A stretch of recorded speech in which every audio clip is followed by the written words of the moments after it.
of 6.3 million children that die every year under the age of 5, just under 3 million die in the first 30 days of life, and 1 million die on the first day of life. So the few days around the time of birth is an incredibly risky time for children in the developing world.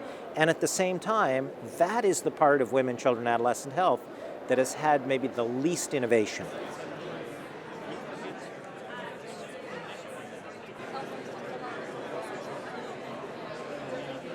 Every year, up to 1.8 million babies die from oxygen-depriving events around the time of birth. Most of these deaths can actually be prevented by simple steps taken in the first minute of life. So our augmented infant resuscitator, AIR, provides instant feedback on the quality of resuscitation and especially on the 3 common pitfalls that often cause resuscitation efforts to fail. My name is Dr. Santorino Data. I'm a pediatrician, the lecturer at Mbarara University, but also I'm a global trainer and implementer of the Helping Babies Breathe program. Hundreds of applicants actually apply for the Saving Lives at Birth. These applications undergo very rigorous screening processes, which are multi-staged, and emerging as a finalist and also as a winner, as a grantee, is a validation of what other people actually think of your technology.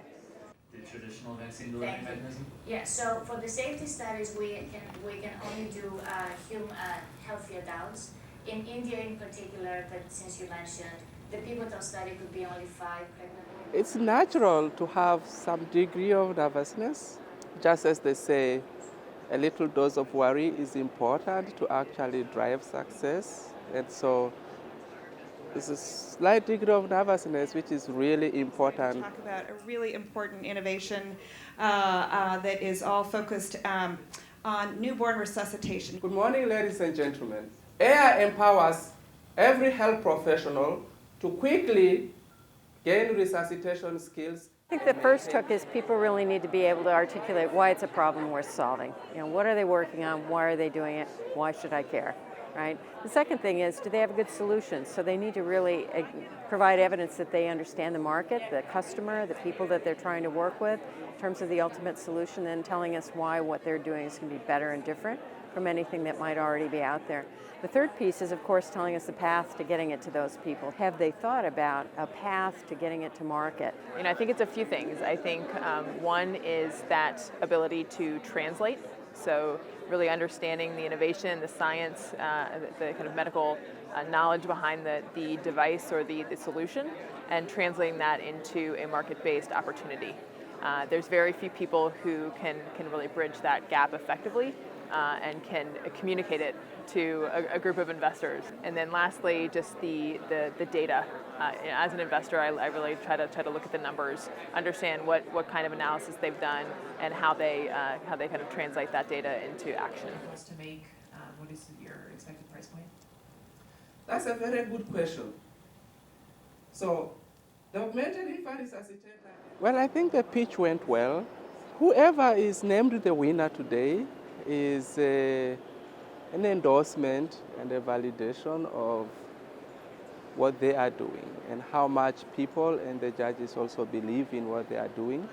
In this global village we live in, that is important. As the judges said, the technology needs validation, the business model needs validation.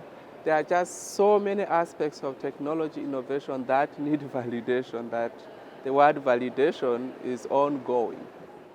We are minutes away from announcing what will be the next round of award nominees. The winner of this Choice Award goes to the team from EVA Diagnostics for the anemia point device. I'm excited to announce the following Validation Award nominees. Mbarara University of Science and Technology, Mbarara, Uganda.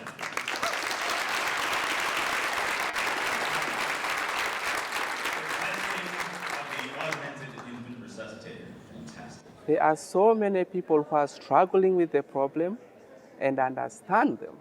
But many times, their voices are not listened to as much because they are very busy battling with the problem. And I think it's high time we started actually seeing the problem using their lenses. If we do that, I think we are going to develop more robust solutions, and I know that.